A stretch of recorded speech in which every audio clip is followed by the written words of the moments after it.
Und damit ein herzliches Willkommen und Hallo zu einem weiteren Part der Let's Play Vagrant Order. Ich bin es, eurem Simafix. Ihr seht es. Dort ist es. Der dunkle Gott, der Beastgott Cernunno steigt hier aus dem Loch um Camelot, was nun nicht mehr existiert, hinaus. Und er ist riesig.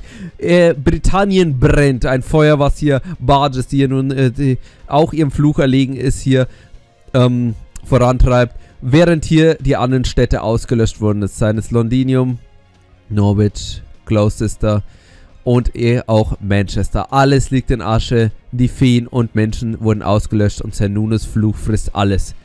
Es sieht im Endeffekt aus, als würde es keine Hoffnung mehr geben. Doch. Auf einmal kam er wieder. Leute, jemand hat uns hier noch einen Hoffnungsschimmer gegeben. Und diese Person ist wie schon zuvor aufgetaucht aus dem Nichts. Wir reden hier über den Grandcaster, den Mage of Flower, Merlin. Ich habe nicht die geringste Ahnung, was er hier tut, aber er ist unser letzter Silberstreifen. Kapitel 27, Time of Creation. Ich finde es so hype, Leute. Man, jedes Mal, wenn Merlin auftaucht, das Spiel wird einfach um 100.000% besser. Food Painting! Now then, I believe greetings are in order. Good day, Chaldeans. I'm the amazing Merlin, the Great. I've actually been free for some time now, ever since Morgan was killed and her garden is... Oh, stimmt ja! Ey, Leute, Mann, es macht ja eigentlich voll Sinn. Er wurde ja eingesperrt von Merlin und klar, jetzt wo Morgan nicht mehr da ist, heißt es, Merlin ist frei. Sir, for getting here so late. I needed some extra time to get everything ready. Fufu! Is that you, Cut Pollock? No fair say, staying behind in Chaldea without me. I'm sorry, Merlin. That was just Senpai's full impression. Is that thing a Chaldea now? Who said that could be a thing? Lustig enough. Oops, sorry about that. I'm still a little shaky. I'm not exaggerating whenever I say it feels like I was waking up from a dream. You see, I'm not actually there with you. What you're seeing right now is an illusion. That also means I can only hear your voices. I can't see what either of you or Mesh look like right now, Maxi. So I'm afraid your joyful reunion will have to wait there a little longer. Aber ich würde es so gerne haben, mein unanständiger, nutzloser Supermagier. But don't worry, I get you to see your grown-up faces in just a few hours. I'll be waiting for you at the entrance to Avalon, making sure I look nice and respectable. Merlin! You're Merlin! That's me. Is that the child of prophecy speaking? Sorry to surprise you like this. I know we have a lot to catch up on, but I'm afraid your private conversation will have to wait until things are somewhat less intense. Let's see. I believe Mr. Goredofl is Chaldea's current commander, yes? Is he there now too? Yes, I mean, I am. This is Goredofl Music speaking. So you're Merlin, are you? I won't bother asking why you're just showing up now. You're right that we have more pressing matters than you're barging in. What I want to know is what you meant when you said there's still hope. Nice. You pack out a lot of bluster into your voice. It seems you're pretty much just the exact opposite of the prior acting commander. But I digress. When I said there's still hope, I meant there's still a way to stop this collapse. Let me cut the chase.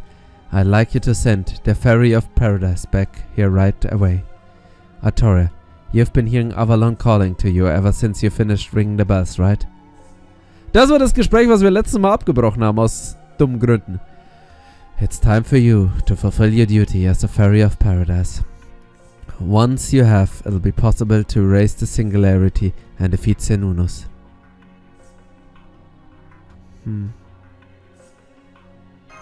Aber das heißt ja... But I'm not qualified to. Qualifications, certifications, none of that matters. Cernunnos' curse will weaken once the Fairy of Paradise who rang the bell of pilgrimage returns to paradise. Won't get rid of it entirely, but it'll stop it from getting stronger. The God of Wisdom who pawned this power off on me confirmed as much. He might be from a different mythology, but he knows what he's thinking about there. Isn't it right, Ambrosius? My job is to get Artoria to paradise, by hook or by crook. As long as she's rung the bells of pilgrimage, it doesn't even matter if she's still alive. Right, of course. I should have known that's how it would go. Grimmer, why would you say something like that? So, I've actually kind of known about it all along. I couldn't see you. That's why Grimmer was here the whole time too. That's expressly for the worst case scenario, Grimmer. We are nowhere near that point now. She's in the best possible condition right now.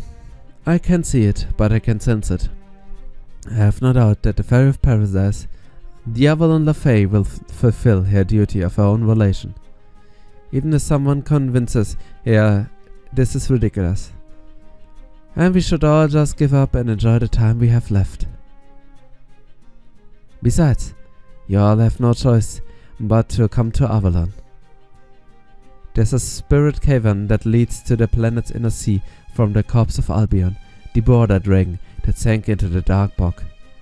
Now that Britain has begun to collapse, the path should be open again. All you need to do is go spelljunking for an hour. That said, we are still talking about the largest holy ground in the Magecraft world. It won't let you just anyone in. But it should open for Maxi as a representative of humanity, Mesh as a Knight of the Round Table, the Fairy of Paradise, and I guess there's still room for an attendant Mormaz as well.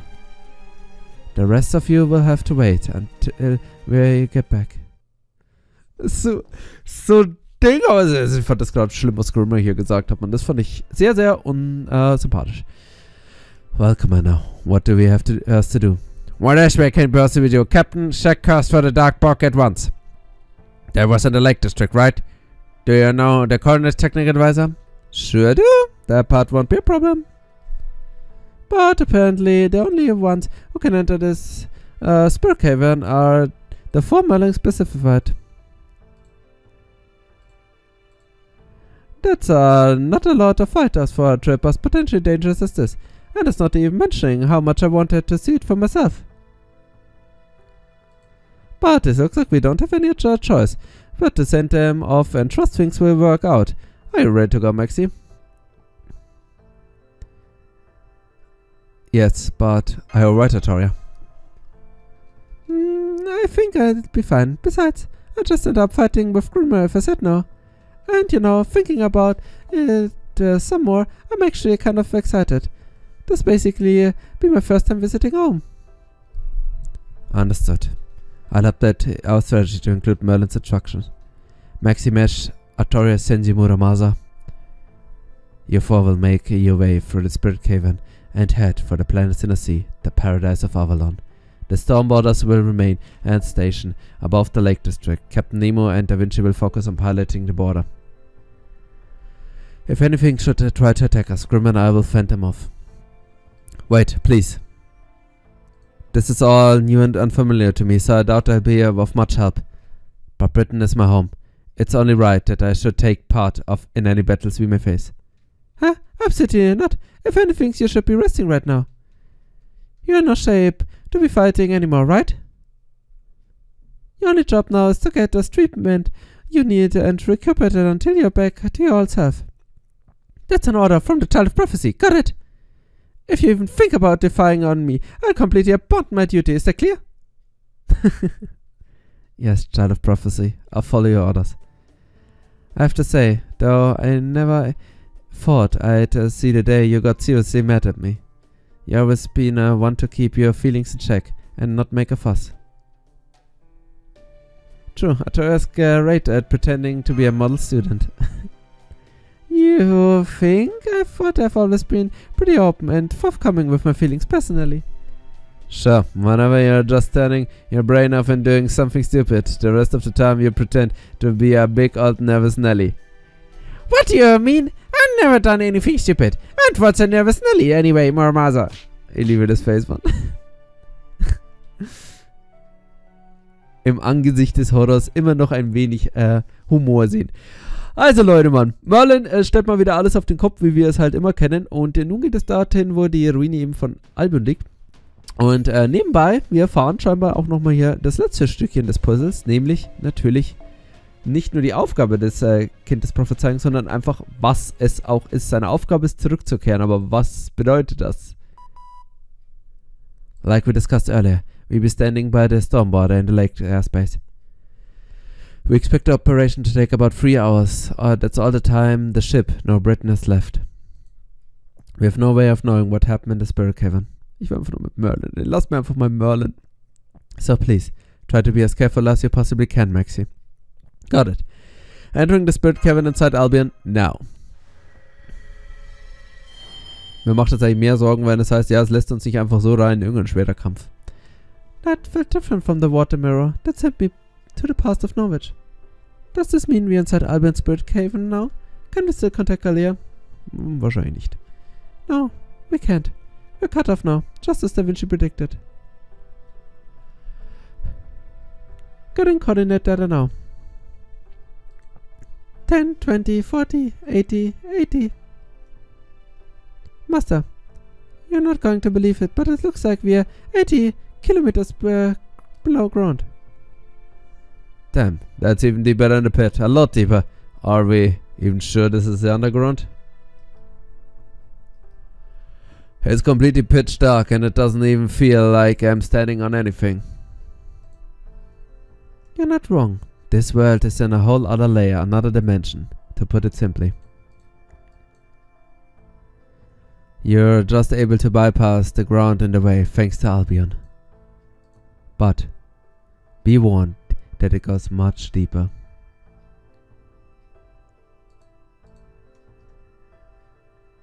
In proper human history, the 80-kilometer mark is where Albion gave up the ghost. But in the Lostbelt, Albion managed to make a route all the way to the Way of Albion, to Avalon. Unfortunately, the path wasn't wide enough for Albion to get through, so they still died on the surface. You mean there's a spirit cavern like this in proper human history too? That's right. Now over there, it's known as the Spiritual Tomb.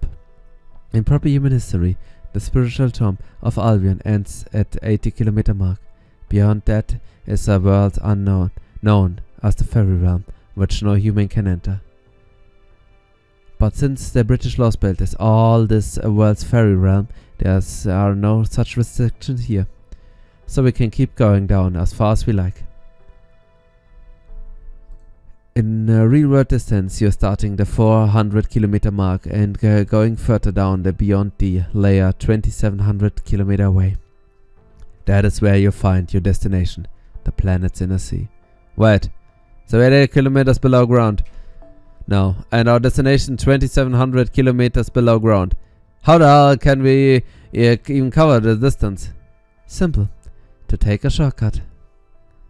When I said it's take an hour, I wasn't based on that how fast you travel. It meant that's how long it take, period. I use a series of time reduction spells to bring you all to your destination. Anyway, this must be pretty dull for you. How about we turn on the lights? Oh, da seht ihr wieder an der Wand die Prophezeiung von Zenunas. Oh, it's a cave now. Was? Merlin ist in der Form wieder seines schlimmsten Feindes. So what do you think? Doesn't this feel more like a cavern? Now go on, keep moving. The transit time reduction I mentioned is kicking in time every step you take. This place is Earth memory.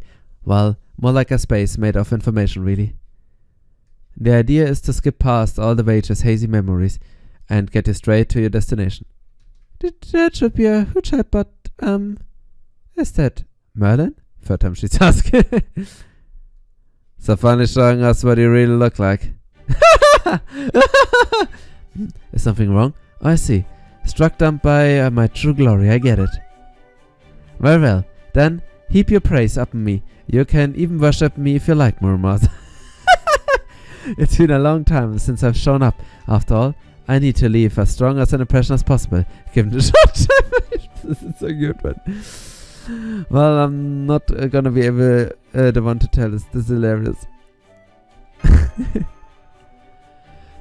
Good point. We probably shouldn't pry too deeply into this. More importantly, Senpai, that mural over there. I think it was called the Abyssal Worm. Oh, are you seeing the priestess memories projected there? Perfect. I'll take the hour you will be traveling to tell you how this all began. That is the story of British Lostbelt Genesis and what precisely the Fairy Brit of Paradise mission entails. Sie weiß es ja schon, aber endlich, liebe Leute, erfahren auch wir es. It became ocean at the end. There was ocean at the beginning. After the shooting star passed, the land all ran into rivers. Long, long ago, as far back as time can go, 6 fairies went outside to find the world had become an ocean. This is awful, they thought. How terribly our world has become. Then a large shadow rose up from the ocean. It belonged to a giant fluffy creature. On its shoulders stood one of the animals the fairies believed was gone. The 6 fairies and the god soon became friends. Das wissen wir bis jetzt alles. It wasn't easy living on the ocean. There was nowhere to go, nothing to do. But the god made things better for the 6 fairies by sheltering them from the waves. The ocean without waves is nice, but we still miss having land. So the 6 fairies offered the god their joy. And they offered the god their wish. Then they offered the god himself. And so Fairy's wish was granted. Then, after the rejoicing end, genau bis dahin wussten wir es und jetzt immer, they tricked the god into drinking poison wine and he died. Keine Fee ist ohne Sünde. And so the fairies acquired the god's body. They made the body into a land on which they could live. They were grateful too, to be able to make use of the crying, screaming animal the dead god left behind. She was only human, but one simply wasn't enough. So being very careful not to kill her, they cut her to pieces. They cast a spell on her to make sure she wouldn't die, no matter what they did, and used every last pieces of her. Oh, ich weiß es. Es ist Boban Sif. Es ist Boban Sif, oder? Sehe ich das gerade richtig? Thus did the Isle of Britain come into being. Thus did the great mistake begin. May the first 6 fairies find salvation. May the first 6 fairies be cursed for all times.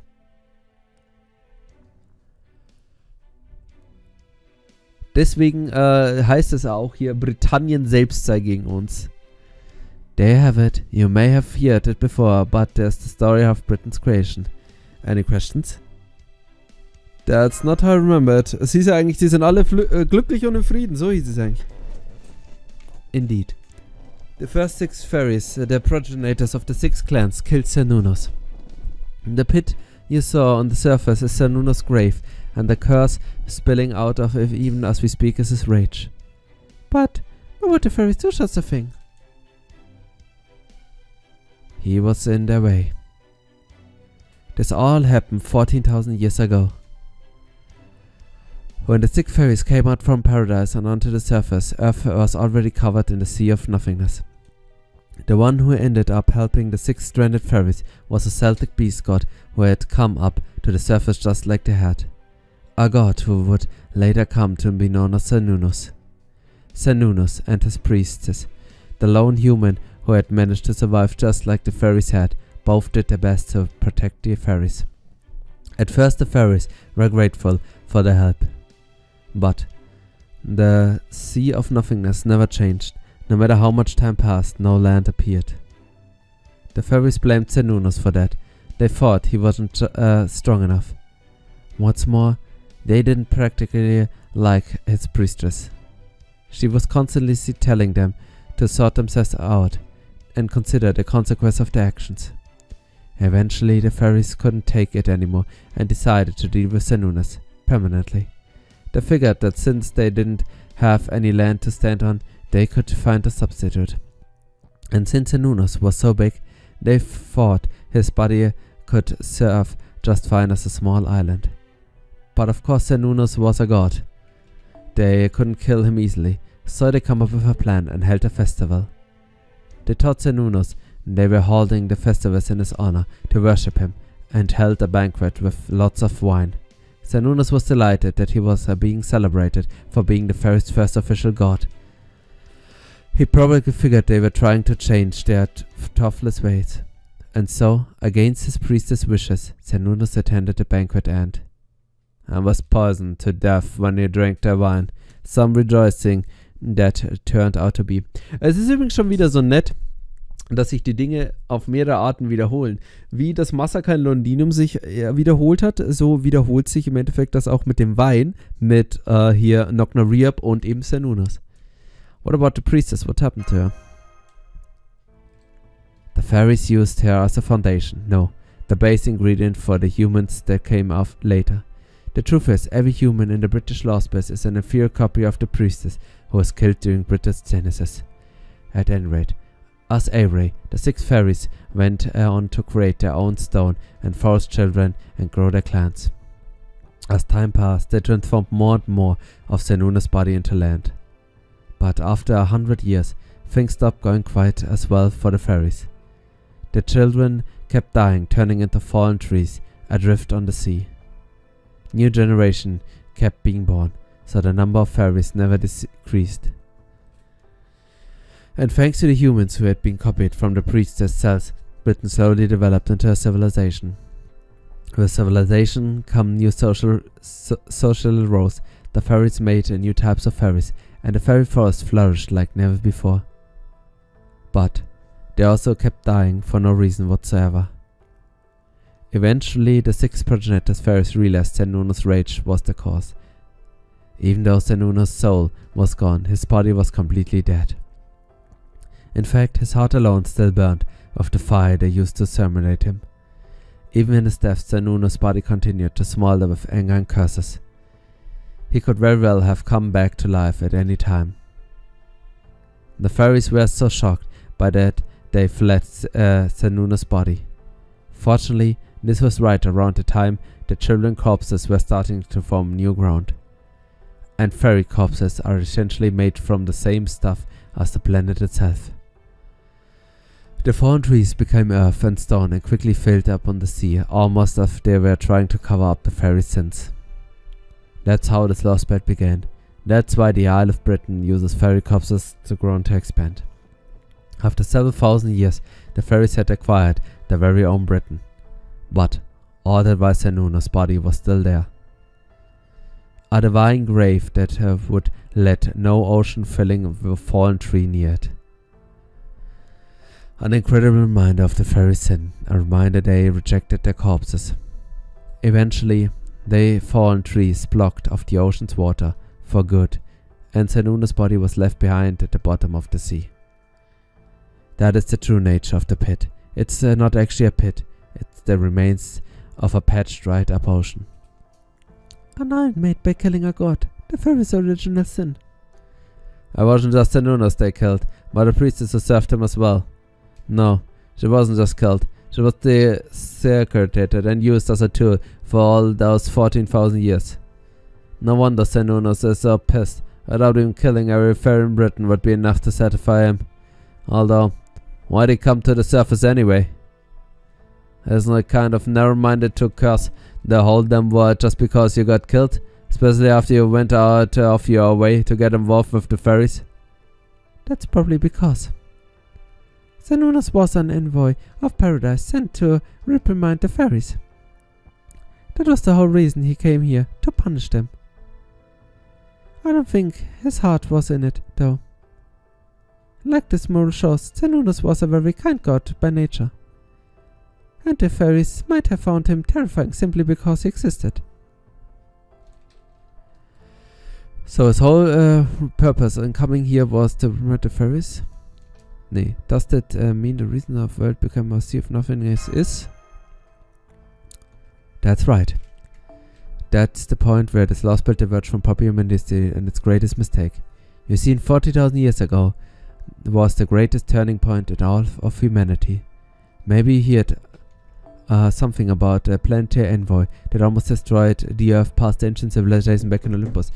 The white giant, Altera. Oder? Yo! Yes, we did. It was a white civilization destroying giant named Sephar, who fell from a shooting star. Seafire wiped out countless pantheons and almost destroyed every civilization on Earth. In the end, it was humans who managed to defeat it, not gods. Yet they did so using divine constructs, weapons made in the planet's inner sea, meant to combat planetary threats. Also heard that the sacred sword Excalibur was the greatest such weapon, and that it was created in Britain.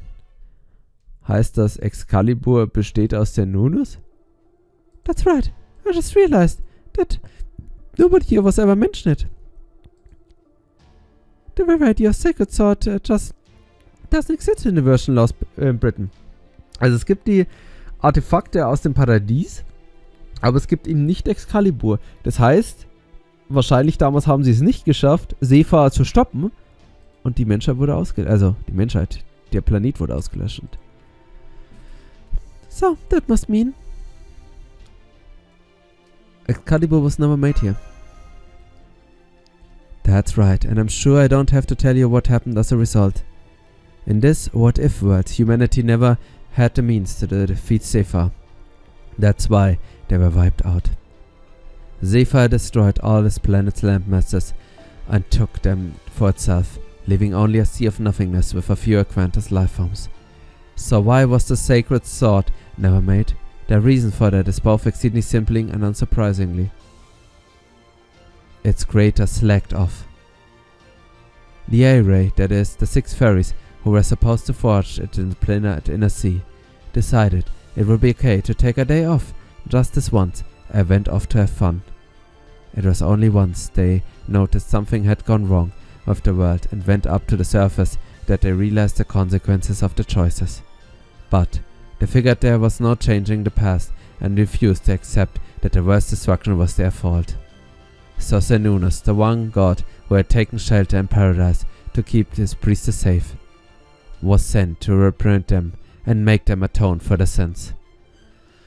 But then the fairies killed Xenunus and his priestess, the last surviving human. At that point, they could no longer return to the planet's inner sea. Only those free of sin may pass, meaning only fairies without sin can go to paradise. It's the same for all of Britain's fairies, as they are descended from the original 6. None of them can enter the planet's inner sea, and so they continue to suffer on that island of sin to atone. So single lapse of judgment ended the world, und hat sie auf ewig verdammt. That's right, it's all started with the sacred sword never being made. Eventually fairies chosen from the planet's inner sea were sent to the surface to correct this mistake. The first one was Vivian, and the second one was you, Caster. Your mission is to have the 6 clans admit to their mistake and inherit the mystic needed to create the sacred sword. The bells of pilgrimage indicate that the clan heads have accepted their sins, and the fairy who rings all of them becomes the sacred sword itself. But as Morgan, Vivian refused to do that. After all, once the sacred sword was made, the very premise on which this Lostbelt is built would cease to be. I'm sure you learned about this yourself when you rang the bell in Orkney, Caster. And in spite of that, you continued on your path to defeat Morgan, and now you're here with Maxie. You must have had to face down so many doubts to come this far. In fact, you may have never been entirely free of them. But even so, you're still here, which is why I believe you have what it takes to see this through to the end. Anyway, I know that was a lot of talking, but we're almost at our destination now. The convictions of the last dragon are waiting up ahead to see if you're all qualified to possess. Only those free of sins may pass. That sin doesn't refer to the original sin you're born with, or the sins you've committed in your life thus far. It refers to what you're about to do, and what your heart are resolved to now. It's your reason for living, your principle for existence and prosperity. That way, the land of hope will only open for those who demonstrate true strength in their regards.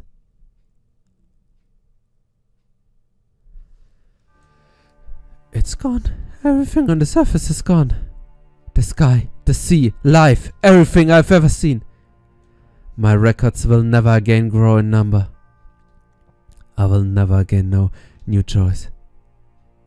You who should choose the sacred swords wheeler. You who would chant the king's name.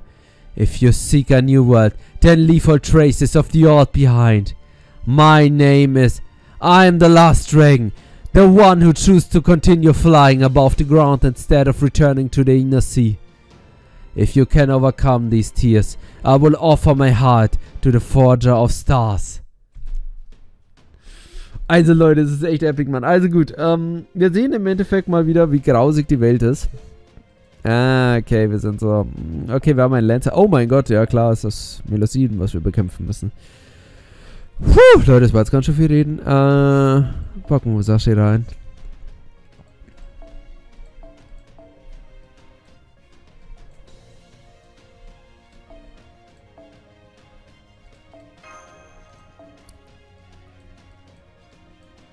Wird schon, wir haben Castoria. Haben wir schon unser Survival, das langt schon. Hoffe ich zumindest. Und jetzt die Musik. It's so damn epic, Mann. So, weiter. Ich könnte es jetzt mit Arts loopen und ich habe es mir überlegt, aber ich will meine gute Musashi mal einsetzen. Weil wir sich hier schon das Lost hatte beschworen haben. Also, ja. Das sind die Ruinen von Albion. Und Albion prüft uns hier im Endeffekt also seine Seele. Da sein Körper ja nicht mehr da ist. Um zu schauen, ob wir reinkommen. Genau, der Red Dragon. So. Ich zeige euch jetzt übrigens, wenn es klappt, einen kleinen Zaubertrick. 70% Arts. Ich will das so lassen.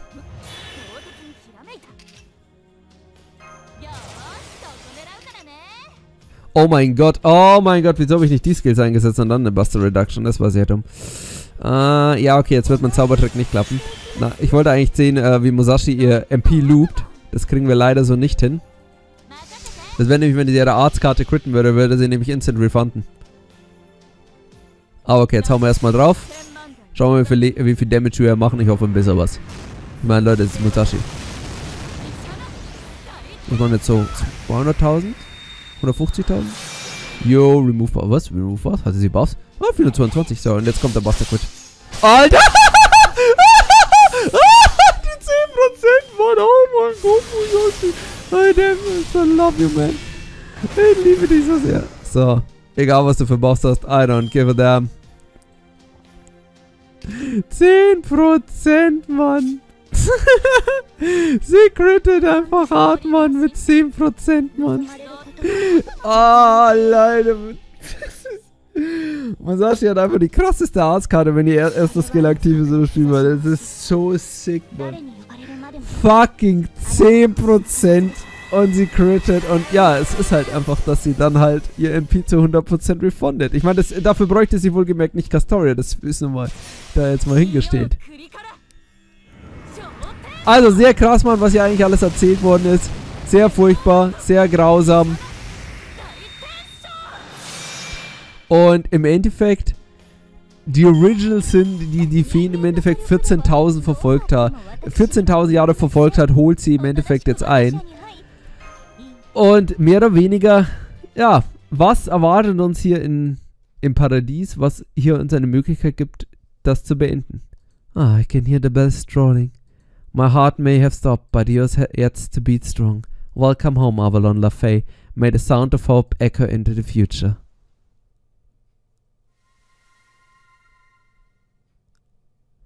Is that light from outside? Nicht eher outside, sondern inside. That's right. That's the entrance to the planet's inner sea.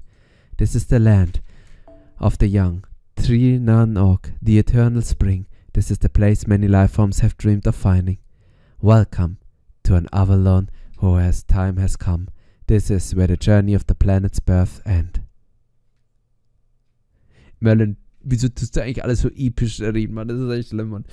Okay, liebe Leute, ich denke, damit haben wir das Kapitel beendet. Und beim nächsten Mal gehen wir dann, hoffentlich nur für einen kurzfristigen Besuch, in das Paradies. Haben wir jetzt eigentlich eine Map? Ja, Avalon. Die Musik.